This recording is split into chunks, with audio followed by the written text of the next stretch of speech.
आप सबको सलाम। खुदावंद का शुक्र, उसके नाम की तारीफ हो। वो जो हम सबको प्यार करता है और हर तरह से संभालता है और बरकत बख्शता है, और फिर जो कुछ हम उससे मांगते हैं वो हमें देता है, और वो हमें किसी तरह की कमी नहीं रहने देता, क्योंकि उसने वादा किया है कि जहां भी 2 या 3 मेरे नाम से जमा हों, मैं वहां पर मौजूद हूं। आज हम खुदावंद के जिंदा और पाक कलाम में से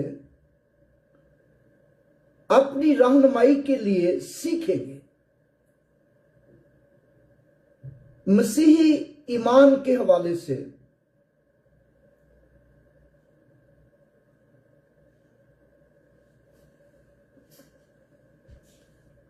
जैसा कि ईमान के जरिए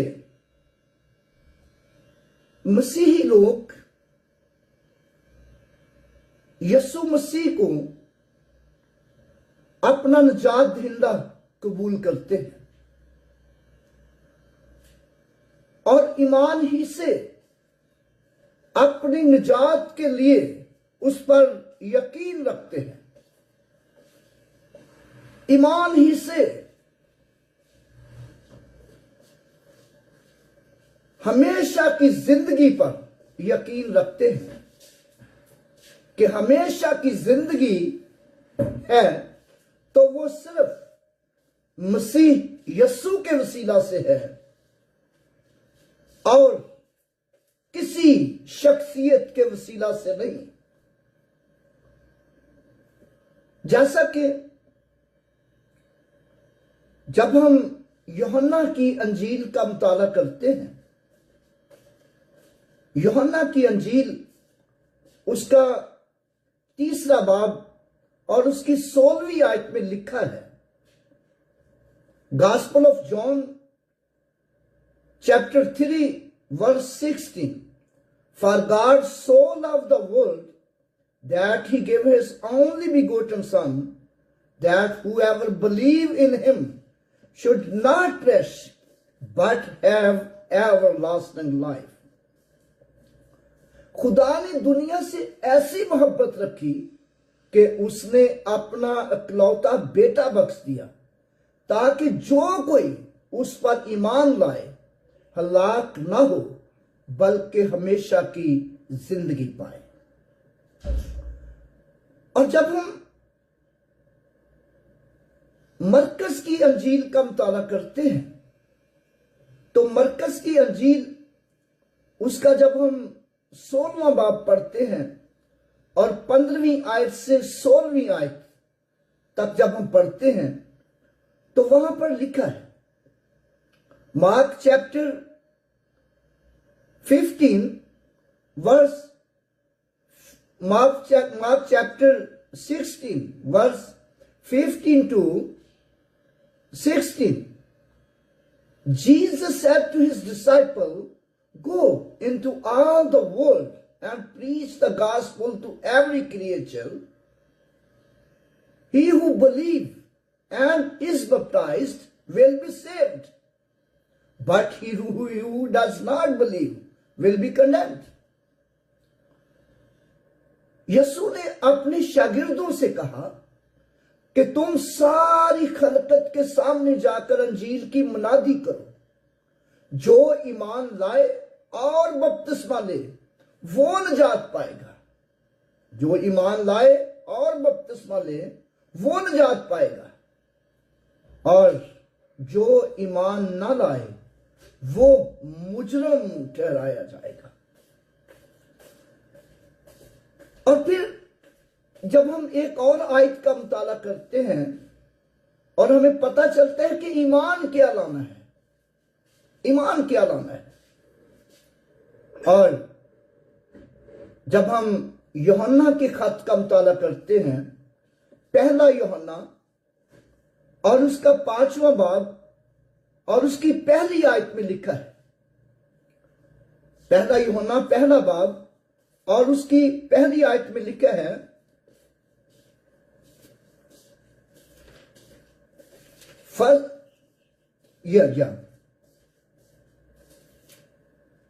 सॉरी 5वां बाब, माफ कीजिएगा, पहला यूहन्ना उसका 5वां बाब और उसकी पहली आयत में लिखा है, पढ़ते जिसको मिले।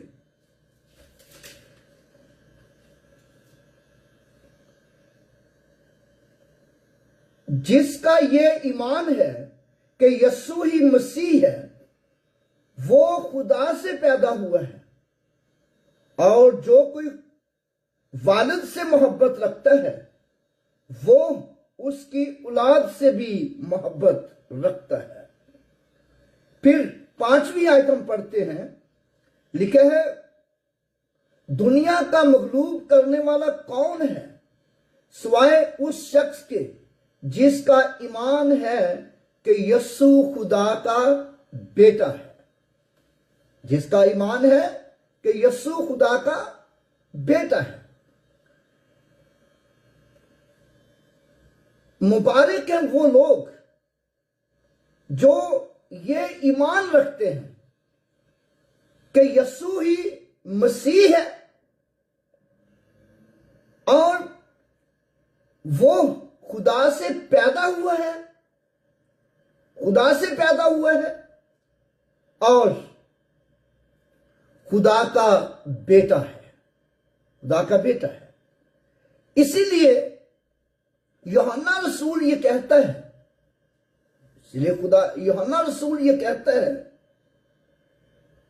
कि खुदा ने दुनिया से ऐसी मोहब्बत रखी कि जो कोई उस पर ईमान लाए हलाक ना हो बल्कि हमेशा की जिंदगी पाए। और ना सिर्फ हमेशा की जिंदगी पाए बल्कि गुनाहों से निजात भी पाए। ना कि सिर्फ हमेशा की जिंदगी पाए बल्कि गुनाहों से निजात भी पाए। ना सिर्फ गुनाहों से निजात पाए बल्कि दुनिया को मगलूब करे, बल्कि दुनिया को मगलूब करे, दुनिया पर गालिब आए। और मुबारक वो लोग हैं जो मसीह पर ईमान रखते हैं, और ये है क्रिश्चियन ईमान, ये है मसीही ईमान कि जो मसीह यीशु पर ईमान रखते हैं कि वो खुदा का बेटा है, वो अपने अंदर हमेशा की जिंदगी रखते हैं और वो गुनाहों से आजाद हुए हैं, गुनाहों से आजाद हुए हैं और वो दुनिया पर गालिब आते हैं। ये है मसीही ईमान। और फिर हम देखते हैं कि गुनाहों से न सिर्फ गुनाहों से आजाद होते हैं बल्कि गुनाह की मजदूरी क्या है, गुनाह का नुकसान क्या है। जब हम रोमियो के खत का मुताला करते हैं, रोमन चैप्टर 6 वर्स 23, रोमियो 6वां बाब और उसकी 23वीं आयत, the wages of the sin is death but the gift of God is eternal life in Christ Jesus our Lord. क्योंकि गुनाह की मजदूरी मौत है, गुनाह की मजदूरी मौत है, और मगर खुदा की बख्शिश हमारे मसीह यीशु में हमेशा की जिंदगी है। यह है मसीही ईमान कि जो लोग यीशु मसीह पर यह ईमान रखते हैं कि यीशु ही मसीह है, खुदा से पैदा हुआ है, खुदा का बेटा है, वो अपने अंदर हमेशा की जिंदगी रखते हैं और गुनाह की मजदूरी मौत से आजाद हुए हैं। और ना सिर्फ गुनाह की मजदूरी मौत से आजाद हुए हैं। जब हम रोमियो 3 बाब उसकी 23वीं आयत का मुताला करते हैं तो वहां पर लिखे है, सबने गुनाह किया और खुदा के जलाल से महरूम है। सबने गुनाह किया और खुदा के जलाल से महरूम है। लेकिन जितने लोगों ने यीशु मसीह को कबूल कर लिया, जितने लोगों ने यीशु मसीह को कबूल कर लिया, जितने लोग यीशु मसीह पर ईमान ले आए, यीशु मसीह को कबूल कर लिया और वो खुदा के जलाल से महरूम न रहे बल्कि खुदा के जलाल से मामूर हो गए, बल्कि वो खुदा के जलाल से मामूर हो गए। यह है मसीही ईमान। मेरे साथ मिलकर कहिए कि मैं खुदा के जलाल से मामूर हूं। Praise Lord, hallelujah. हम खुदा के जलाल से महरूम नहीं हैं बल्कि खुदा के जलाल से मामूर हैं। इसीलिए तो खुदा का बंदा यूहन्ना रसूल कहता है, for God so loved the world that he give his only begotten son that whoever believe in him should not perish but have everlasting life. Hallelujah. खुदावंद का शुक्र हो कि यूहन्ना ने ये कहा कि खुदा ने दुनिया से ऐसी मोहब्बत रखी कि उसने अपना इकलौता बेटा बख्श दिया ताकि जो कोई उस पर ईमान लाए हलाक ना हो बल्कि हमेशा की जिंदगी पाए। और जब हम इससे आगे बढ़ते हैं तो पौलुस रसूल ये लिखता है, जब हम 2 कुरिन्थियों उसका 5वां बाब और उसकी 6 आयत से 9 आयत तक पढ़ते हैं। 2 Corinthians chapter 5, 6 to 9 यहां पर लिखे है, बस हमेशा हमारी खातिर जमा रहती है और ये जानते हैं कि जब तक हम बदन के वतन में हैं खुदावंद के हाथ से जला वतन है। Therefore we are always confident and we know that as long as we are at home in the body are away from the Lord, for we walk by faith not by sight. हम ईमान पर चलते हैं ना कि आंखों देखे पर। मेरे भाइयों और बहनों, क्यों पौलुस रसूल ने यह कहा कि हम ईमान पर चलते हैं ना कि आंखों देखे पर? क्योंकि आंखों देख के चलना, आंखों देखकर ईमान लाना, ये इंसानी सोच है, जिस्मानी सोच है, रूहानी सोच नहीं। रूहानी सोच नहीं, जिस्मानी सोच है। जैसा कि हम रोमियो उसका 5वां बाब और उसकी 5वीं और 6ठी आयत पढ़ते हैं तो वहां पर लिखे है, क्योंकि जिस्मानी नियत मौत है। क्योंकि जो जिस्मानी है वो जिस्मानी बातों के ख्याल में रहते हैं, जो रूहानी है वो रूहानी बातों के ख्याल में रहते हैं। क्योंकि जिस्मानी नियत मौत है मगर रूहानी नियत, रूहानी सोच, रूहानी ख्याल, रूहानी सोचें, रूहानी ख्यालात हमेशा की जिंदगी है, हमेशा की जिंदगी है। इसलिए पौलुस रसूल ये कहता है, therefore we are always confident, we walk by faith not by sight. हम ईमान पर चलते हैं ना कि आंखों देखे पर। हमारी हमेशा खातिर जमा है। खातिर जमा से मुराद ये है कि हम ईमान में मजबूत हैं, हम ईमान में इस कदर मजबूत है, खातर जमा से मुराद ये है कि हम ईमान में इस कदर मजबूत है कि हमें कोई हिला नहीं सकता, हम इधर उधर नहीं हो सकते, और खा कुछ भी क्यों ना हो जाए। और इसलिए पौलुस रसूल कहते हैं हम ईमान पर चलते हैं, ना कि आंखों देखे पर, क्योंकि आंखों देखना जो है ये इंसानी सोच है। Site is one of the human senses. आंखों से देखकर ईमान लाना ये इंसानी सोच है। और याद रखें कि जब यीशु मसीह सलीब पर मर गया, तीसरे दिन मुर्दों में से जी उठा, यह मसीही ईमान का बहुत बड़ा हिस्सा है। मसीह सलीब पर मर गया और तीसरे दिन मुर्दों में से जी उठा।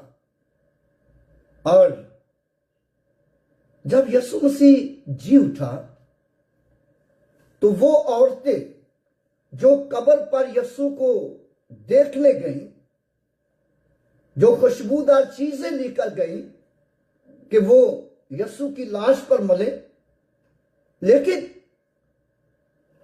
उन्होंने यीशु मसीह को जब जिंदा देखा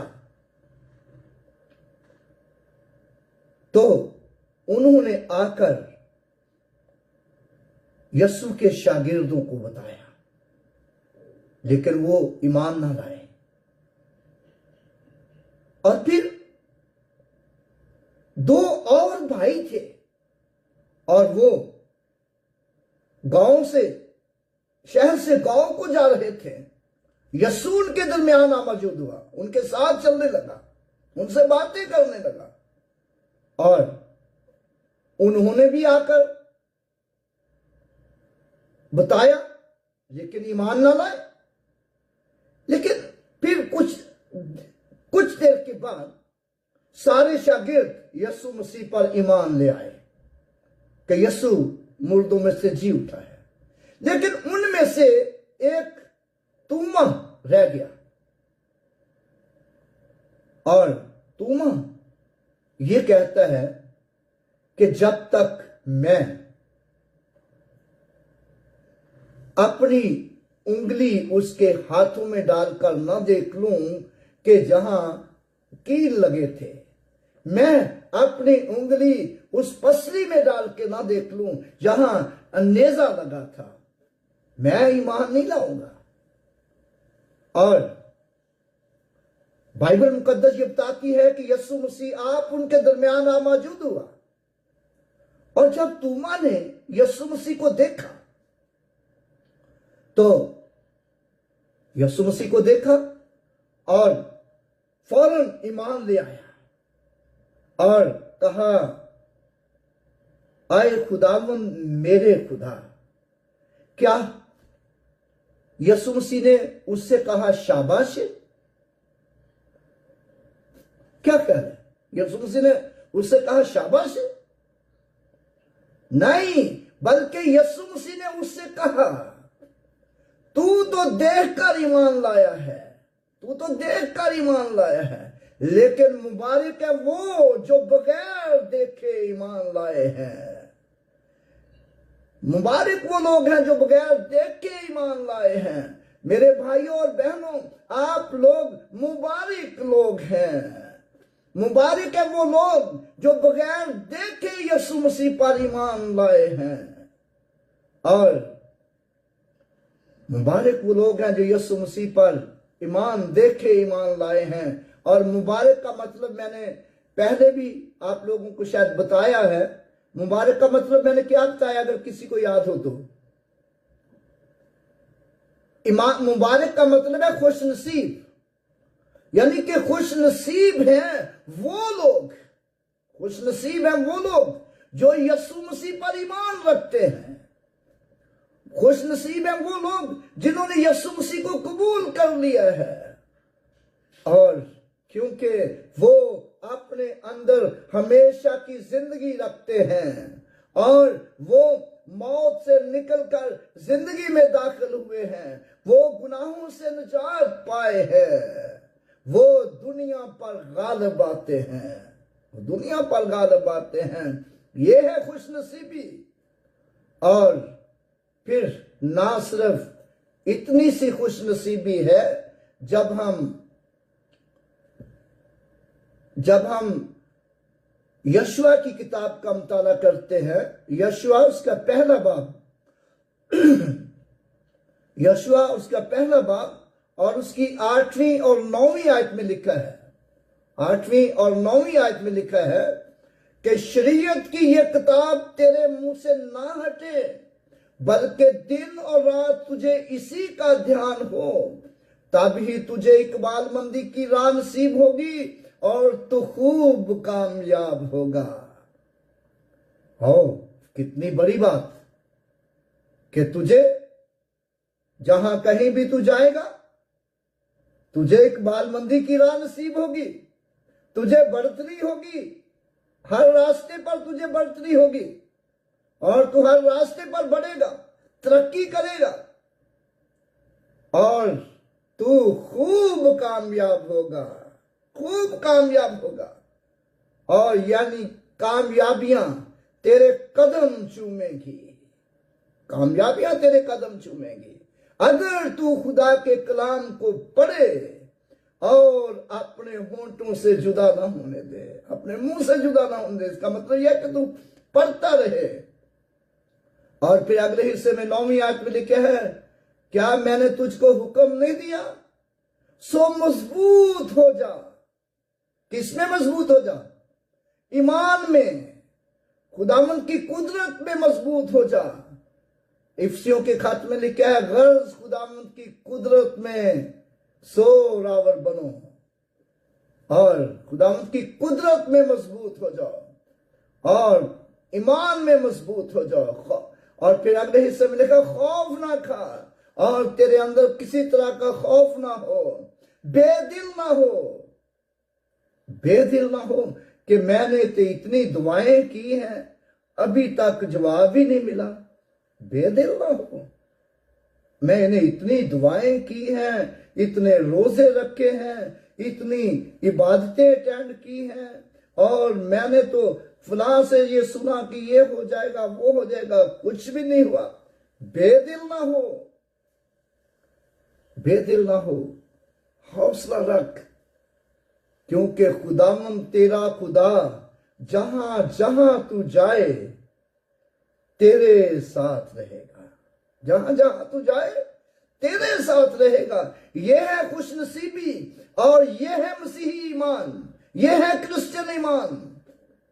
और जब हम मत्ती की अंजील का मुताला करते हैं, उसका 28वां बाब और उसकी 19 और 20वीं आयत पढ़ते हैं, तो वहां पर लिखा है, यीशु मसीह ने अपने शागिर्दों से कहा, सब कौमों को जाकर शागिर्द बनाओ, यानी कि सब कौमों में जाके अंजील की मुनादी करो, सब कौमों को शागिर्द बनाओ और फिर उनको बाप और बेटे रूहुल कुद्दस के नाम से बपतिस्मा दो। यानी उस पर जो कोई ईमान लाए कि यीशु मसीह खुदा का बेटा है, यीशु मसीह खुदा से पैदा हुआ है, यीशु मसीह खुदा का बेटा है, यीशु खुदा से पैदा हुआ है, और जो कोई ये ईमान लाए और उनको बाप और बेटे रूहुल कुद्दस के नाम से बपतिस्मा दो और उनको तालीम दो कि उन सब बातों पर अमल करे जिनका मैंने तुमको हुक्म दिया है, जिनका मैंने तुमको हुक्म दिया है। देखो, दुनिया के आखिर तक मैं हमेशा तुम्हारे साथ हूं। हालेलुया, मैं हमेशा तुम्हारे साथ हूं। मेरे भाई और बहनों, ये खुशनसीबी है और कि जहां कहीं भी हम जाएं, यीशु मसीह हमारे साथ है और ये ईमान है। और मुबारक वो लोग हैं जो ये ईमान रखते हैं कि यीशु मसीह खुदा का बेटा है। और फिर मैंने बताया कि जो कोई शख्स यीशु मसीह पर ईमान लाता है, जैसा कि हम पतरस का पहला खत उसका 5वां बाब उसकी 5वीं आयत में सीखा है, दुनिया का मगलूब करने वाला कौन है सिवाय उसके को जो ये ईमान रखता है कि यीशु खुदा का बेटा है, दुनिया पर गालिब आते हैं। और जैसा कि यीशु मसीह ने कहा अपने शागिर्दों से, सारी खलक के सामने जाके अंजील की मुनादी करो, जो ईमान लाए और बपतिस्मा ले वो निजात पाएगा, जो ईमान ना लाए वो मुजरम ठहराया जाएगा। और अगले हिस्से में लिखा है कि किस तरह दुनिया पर गालिब आएंगे। ठीक है, ईमान लाने वालों के दरमियान ये मौजज़े होंगे, ईमान लाने वालों के दरमियान ये मौजज़े होंगे। वो मेरे नाम से बदरूहों को निकालेंगे, वो मेरे नाम से तरह तरह की जुबानें बोलेंगे, और वो सांपों को उठा लेंगे। अगर हलाक करने वाली कोई चीज पिएंगे तो उन्हें कुछ जरूर नहीं पहुंचेगा, और वो बीमारों पर हाथ रखेंगे और बीमार अच्छे हो जाएंगे, बीमार शिफा पाएंगे उन लोगों के वसीला से। और जब आप लोगों के वसीला से मौजज़ात होंगे और आप लोगों के वसीला से तरह तरह की जुबानों में लोग कलाम सुनेंगे, और लो आप दुनिया पर गालिब आएंगे, दुनिया को मगलूब करते जाएंगे। आज हम देखते हैं कि यीशु मसीह के 12 शागिर्दों ने जब निकल कर मुनादी की, और याद रखें कि तुम में से यहूदा अस्करियोती मर गया था, मगर उसकी जगह एक और शागिर्द चुना गया जो रसूल कहलाए, और 12 शागिर्द, और 12 शागिर्दों ने पूरी दुनिया में धूम मचा दी। और आज उसके लोग जो उस पर ईमान रखते हैं, जो उसके साथ चलते हैं, और वो उस मुनादी के वसीला से पूरी दुनिया पर गालिब आते हैं। और मुबारक वो लोग हैं जो ये ईमान रखते हैं कि यीशु मसीह खुदा का बेटा है। इसीलिए तो पौलुस रसूल ये कहता है, यूहन्ना रसूल ये कहता है, खुदा ने दुनिया से ऐसी मोहब्बत रखी कि उसने अपना इकलौता बेटा बख्श दिया, ताकि जो कोई उस पर ईमान लाए हलाक ना हो बल्कि हमेशा की जिंदगी पाए। God bless you all. मैं उम्मीद करता हूं कि आप सबको बरकत मिली होगी।